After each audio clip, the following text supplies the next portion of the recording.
नारी की महिमा। सृष्टि की इस विचित्र व्यवस्था में प्रत्येक विषय वस्तु की अपनी एक निश्चित भूमिका है। इस सृष्टि को दार्शनिक दृष्टि से देखें तो इसके सृजनकर्ता की अद्भुत सृजनशीलता का बोध होता है। गहरे में देखें तो हर एक का अभिनय और उपयोग बहुत अर्थपूर्ण होता है। हर एक का महत्व एक दूसरे से बढ़कर है। सृष्टि रचना के गुण की स्वाभाविकता के कारण परमात्मा को सृजनहार कहा गया है। सृष्टि को सतोप्रधान स्वरूप देना अर्थात सृष्टि रचना, यह असीम परमात्मा का एक स्वाभाविक गुण है। वह सर्वशक्तिवान है, इसलिए उनकी रचना सृष्टि की सर्वशक्ति संपन्न होती है। वह सर्वशक्तिवान है, इसलिए उनकी रचना भी सर्वशक्ति संपन्न होती है। निष्क्रिय को सक्रिय करना, तमोप्रधान को सतोप्रधान बनाना, पतित को पावन बनाना, जड़त्व को चेतनता प्रदान करना, अंधकार को ज्योतिर्मय बनाना, ये सृष्टि को रचने के ही तरीके हैं। प्रश्न उठता है कि यदि परमात्मा ने नई सृष्टि बनाई तो उसकी अद्भुत कार्य योजना क्या रही होगी? क्या कोई ऐसा महत्वपूर्ण और रहस्य ऐसा है जो सृष्टि के सृजन में अपनी अहम भूमिका निभाता है?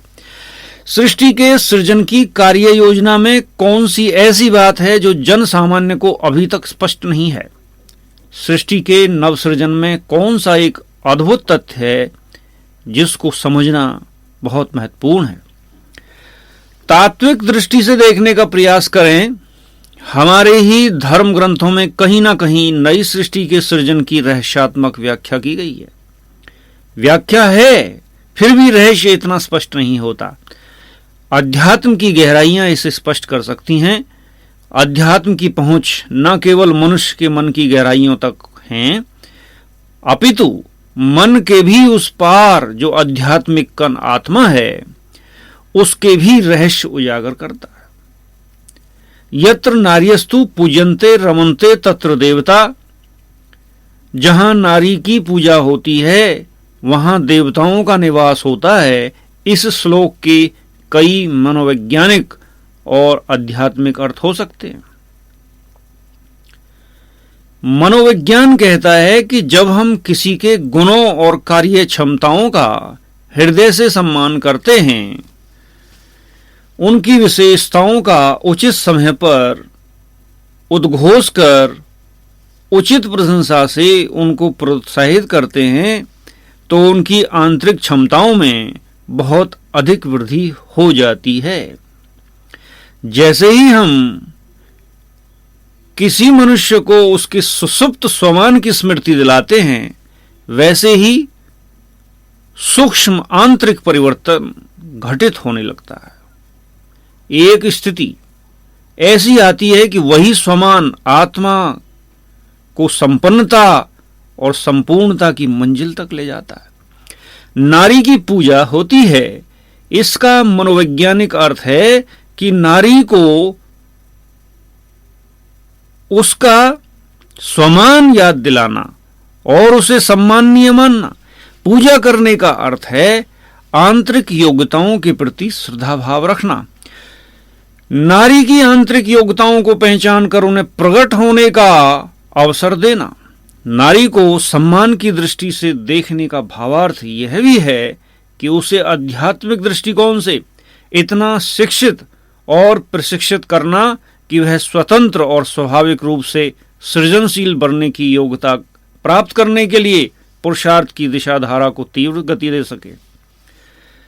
सृजनशील बनने का अर्थ यहाँ बड़ा आध्यात्मिक है। नारी की ऐसी स्वाभाविक और स्वतंत्र सृजनशीलता जिसमें वह भाव केंद्र से भी पार की आत्मिक स्थिति में हो, वह मात्र भाव की शक्ति से सृजन करने में सक्षम हो, जिसे हम प्राय संकल्प शक्ति कहते हैं।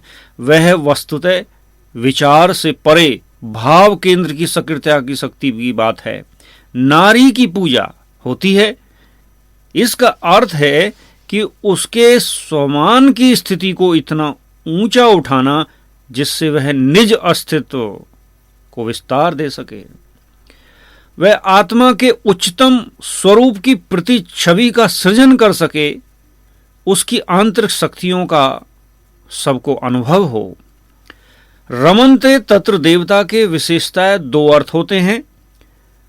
जब इस धरा पर सतयुग होता है तब सभी आत्माएं अपने आदि स्वरूप देवी देवता स्वरूप में होती हैं। उस समय नारी अर्थात देवियों का सम्मान प्रथम होता था। वहां श्री नारायण से पहले श्री लक्ष्मी, श्री राम से पहले श्री सीता का नाम उच्चारण किया जाता था। वहां सभी देव आत्माएं होती थीं, अर्थात देवता निवास करते थे। वहां नारी का सम्मान स्वभावतः होता था। दूसरा भाव यह है कि आध्यात्मिक रूप से उन्नत आत्मा अपने स्वाभाविक सद्गुणों के कारण अन्य अनेकों में आध्यात्मिकता के बीज सहज ही बो सकती है। परिणाम स्वरूप नारी देवी स्वरूपा बनकर अनेकों को देवी गुण संपन्न देवी देवता जैसा बना सकती है। मानव को देवतुल्य बनाने का यह भागीरथी कार्य पुरुषों की तुलना में नारी बखूबी कर सकती है। नारी के अंदर ऐसे प्राकृतिक सद्गुण होते हैं जिससे वह पुरुषों की तुलना में मानव को देव बनाने का कार्य बहुत अच्छी तरह से कर सकती है। तात्पर्य यह हुआ कि आत्मिक रूप से विकसित नारी अपनी आंतरिक क्षमताओं के द्वारा अपने सद्गुणों से सृजन कर सकती है। इस प्रकार वह देवी देवताओं की नई सतयुगी सृष्टि का सृजन कर सकती है। इन सभी श्लोक या और जो भी शास्त्र वर्णित बातें हैं, इनका यही आध्यात्मिक अर्थ है। जहां नारी का सम्मान होता है वहां देवताओं का निवास होता है, इसका यही भावार्थ है। कहते हैं कि ईश्वर को नई सृष्टि रचने का संकल्प उठा। नई सृष्टि का निर्माण अर्थात पुरानी सृष्टि का नवीनीकरण। नई सृष्टि की रचना के कार्य में निराकार परमात्मा शिव ने शक्तियों को, नारियों को अपना साथी बनाया। शास्त्र वर्णित इस बात का भी भावार्थ यही है कि सृष्टि के तमोप्रधानता के अंतिम समय में निराकार परमात्मा ने मानवीय काया में अवतरित हो नारियों को आध्यात्मिक ज्ञान और राजयोग की शिक्षा में शिक्षित और प्रशिक्षित कर नई सृष्टि के कार्य में सहयोगी बनाया। यह नारी की सृजनात्मक शक्ति को जागृत करने की ही बात है। नारी शक्ति को नई सृष्टि की कार्य योजना में निमित्त बनाना, यही अध्यात्म का गहनतम और अद्भुत रहस्यात्मक तथ्य है। यह बिंदु एक ऐसी ईश्वरीय बुद्धिमत्ता का परिचायक है जिसे शायद ही कोई मनोवैज्ञानिक तत्वदर्शी या अध्यात्मवेता आंशिक रूप से ही समझ सकने में सक्षम हो, अन्यथा तो यह मानवीय बुद्धि से परे की बात है।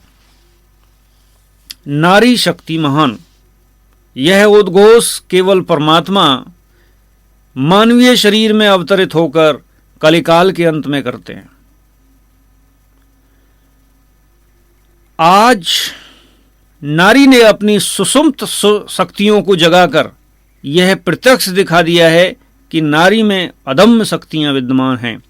मनोवैज्ञानिकों के सर्वेक्षण में यह सिद्ध हो चुका है कि नारी किसी भी दृष्टिकोण से पुरुष से कम नहीं है। नारी अबला नहीं है, नारी सबला है। विशेष सर्वेक्षणों और प्रयोगों से मिले प्रमाणों के आधार पर वैज्ञानिकों ने कुछ ऐसे तथ्य उद्घाटित किए हैं जो यह बताते हैं कि कहीं कहीं किसी किसी क्षेत्र में नारी पुरुषों की तुलना में आगे हैं। उनके ये प्रमाण यह सिद्ध करते हैं कि त्रिकालदर्शी परमात्मा आत्मा के अंतरतम की गहराइयों में झांककर उनकी विशेषताओं और उनके मूलभूत शक्तियों की पहचान कर सकते हैं। नारी के व्यक्तित्व की आंतरिकता पर एक वैज्ञानिक और व्यवहारिक अध्ययन करने पर कई ठोस परिणाम सामने आए हैं। नारी का व्यक्तित्व इतना अनुपम और रहस्यों से भरा है जो अपने आप में अद्वितीय है। अनुसंधान यह बताते हैं कि नारी भाव केंद्र के अधिक निकट रहती है, इसलिए वह पुरुषों की तुलना में अपनी भाववृत्ति का प्रभाव सहजता से डाल सकती है। उसकी मानसिक ऊर्जा विचारों की पकड़ में कम खर्च होती है। नारी की अगर इसी स्थिति का अध्यात्मीकरण किया जाए तो वह जल्दी ही चमत्कारिक परिवर्तन ला सकती है। दिल और दिमाग, भावना और विचार के बीच महान अंतर को समझकर नारी की इस शक्तिशाली स्थिति को और अधिक स्वभावतः समझा जा सकता है, स्पष्ट समझा जा सकता है। दर्शन और अध्यात्म के क्षेत्र में केवल पुरुषों का ही नाम आगे नहीं है। आदि शंकराचार्य से शास्त्रार्थ करने वाली मंडन मिश्र की पत्नी भारती एक नारी ही तो थी। परमात्मा में असीम निश्चय रखने वाली, खुशी से जहर का प्याला पीने वाली मीरा एक नारी ही तो थी। प्रजापिता ब्रह्मा कुमारी ईश्वरीय विश्वविद्यालय की तत्कालीन मुख्य प्रशासिका जो जगदम्बा सरस्वती के ईश्वरीय अलौकिक नाम से विश्वविख्यात हुई, एक नारी शक्ति स्वरूपा ही थी। उन्होंने अपनी तेजस्वी आभा और वज्र जैसी वाणी से हजारों आत्माओं का हृदय परिवर्तन किया, जो आज एक वट वृक्ष का रूप ले चुका है। ऐसे अनेकों उदाहरण हैं जो नारी की शक्ति के जौहर को दर्शाते हैं। बुद्धि परीक्षा द्वारा स्पष्ट निष्कर्ष मिले हैं कि महिलाओं में बौद्धिक योग्यताएं पुरुषों की तुलना में अधिक होती हैं।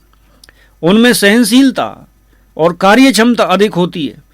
अनुशासन, एकाग्रता, तत्परता और अंतर्मुखता आदि दिव्य गुण नारी में स्वभावतः तुलनात्मक दृष्टि से अधिक होते हैं। इन गुणों से हम समझ सकते हैं कि नारी में धर्म के संस्कारों की जड़ें अधिक गहरी होती हैं। परमात्मा की नई सृष्टि की कार्य योजना में नारी शक्ति की सृजनशीलता के गुण की प्रथम भूमिका है। नारी यदि संकल्प शक्ति की धनी है तो वह स्वतंत्र रूप से भी सृष्टि और सृष्टि का सृजन कर सकती है। आज के परिवेश में यह प्रत्यक्ष देख सकते हैं कि नारी अध्यात्म, विज्ञान, दर्शन, शासन, बौद्धिक या मानसिक आदि किसी भी क्षेत्र में पुरुष की तुलना में कम नहीं रही है। नारियों की आंतरिक शक्तियां भावी स्वर्ग के द्वार खोलने के निमित्त बनेंगी। हम वंदे मातरम कहकर सिर्फ नारा ही ना लगाते रहें, उन्हें समान सम्मान देकर नारी की गरिमा अर्थात नारी की गरिमा को कायम रखें। नारी के उत्थान में ही समूचे विश्व का उत्थान निहित है। नारी की दृष्टि में जितनी श्रद्धा और सम्मान पुरुषों के लिए है, उतना ही सम्मान पुरुष की दृष्टि में भी नारी के लिए हो, तो इस धरा पर स्वर्णिम दुनिया का कार्य सहज संपन्न हो सकता है। ये नारी के विषय में जो भी बातें मैंने कही हैं, इसके बारे में थोड़ा सा और मैं स्पष्ट कर दूं। कई बार कुछ लोग यह सोच सकते हैं कि भाई इसने नारियों के बारे में इतना कुछ वर्णन कर दिया, इतनी प्रशंसा कर दी, उनकी विशेषताओं का इतना बखान कर दिया, लेकिन ये वास्तव में ये हकीकत है, ये प्राकृतिक रूप से भी हकीकत है, ये ट्रू है और इसमें किसी भी प्रकार का कोई संशय, ना तो प्राकृतिक रूप से कोई संशय है और ना ही आध्यात्मिक रूप से कोई संशय की बात है। ये अगर आप 2000 और 2500 साल का जितना भी जो आध्यात्मिक शास्त्र हमारे पास में उपलब्ध है उसको अध्ययन करोगे, उसमें भी आपको ये चीज़ें मिलेंगी। और इस समय कलयुग के अंत में तो प्रत्यक्ष आप देख ही रहे हैं, क्योंकि मैं ये इसलिए बता रहा हूँ कि पुरुष प्रधान समाज है आज, पूरे विश्व में, भारत में ही नहीं पूरे विश्व में पुरुष प्रधान समाज को इसमें थोड़ी सी कहीं ना कहीं मन में एक आपत्ति सी हो सकती है, थोड़ा कुछ ऑब्जेक्शन सा हो सकता है। लोग सोच सकते हैं कि ये नारियों की इतनी महिमा करके और उसने इस तरह से ये बता दिया है। ये वास्तविकता है, वास्तव में परमात्मा भी इसका प्रमाण देते हैं और ये बहुत गहरी वास्तविकता है। इस पर जब ज़्यादा हम चिंतन करेंगे, मनन करेंगे और इसको एक समझने की कोशिश करेंगे, ये एक बहुत गहरा अध्यात्म का विषय है। और ये मेरी अपनी अंतर्दृष्टि भी है कि भाई ये जो चीज़, ये ऐसा ये वास्तविकता है, ये तथ्यात्मक और सत्यात्मक चीज़ है, इसलिए इसके बारे में कुछ कहना चाहिए। और कुछ अपने अपने विचार व्यक्त करते हैं सब लोग, तो मुझे भी लगा कि मैं कुछ अपने विचार व्यक्त करूं। तो इसमें कुछ ऐसा नहीं है कि मैं कुछ खास विशेष कोई मेरा कोई पर्पज है या कोई उस तरह की कोई चीज़ है कि भाई मैं नारियों की ज़्यादा प्रशंसा कर रहा हूँ। ये मनोवैज्ञानिक रूप से भी, ये प्राकृतिक रूप से भी, आध्यात्मिक रूप से भी ये बिल्कुल सही बात है। और इसके प्रत्यक्ष प्रमाण हम प्रामाणिक रूप से, वैज्ञानिक रूप से देखते भी हैं, देखे भी हैं, देख भी रहे हैं और आगे भविष्य में भी देखेंगे, ये भी मैं आपको बता देता हूँ। इसलिए थोड़ा सा इसमें जो पुरुष प्रधान समाज की, पुरुष की कॉन्शियसनेस रखने वाली जो लोग हैं, उनके लिए मेरा ये अनुरोध है कि आप कृपया करके इस पर विचार करें, इसको आपत्तिजनक ना मानें, इसको तथ्यात्मक दृष्टि से देखें, समझें कि भाई ये वास्तव में क्या बात कही गई है और क्यों कही गई है।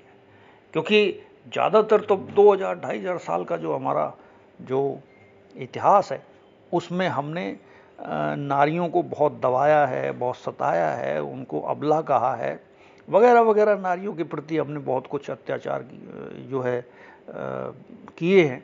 इतिहास इस बात का साक्षी है। तो उनको थोड़ा सा ये लग सकता है कि भाई ये सबको ऐसा आपत्ति नहीं होगी, लेकिन कुछ लोगों को ऐसा हो सकता है। इसलिए मैंने ये बाद में आपको ये बात कही कि इस पर थोड़ा सा शांति से विचार करके इसको समझेंगे तो आपको ये बात समझ में आ जाएगी कि नारियों के अंदर वो शक्तियां विद्यमान हैं जो हमें साधारणतः दिखती नहीं हैं और साधारणतः हम उन पर कुछ विचार भी नहीं करते, उन्हें अनदेखा करते हैं। तो वो हमें पता चलेगा तब जब हम थोड़ा सा योग युक्त होंगे, थोड़ा मनन चिंतन की गहराई में जाएंगे किसी चीज़ की, किसी भी चीज़ के वैज्ञानिक पक्ष को, बहुत वैज्ञानिक पक्ष का मतलब होता है कि किसी भी विषय वस्तु के बारे में बहुत गहराई से देखने, सोचने, समझने की क्षमता का होना। तो ये जब होगा तो ये चीज़ें हमारे को अंडरस्टैंडिंग में आ जाएंगी कि ये वास्तव में वास्तविकता है।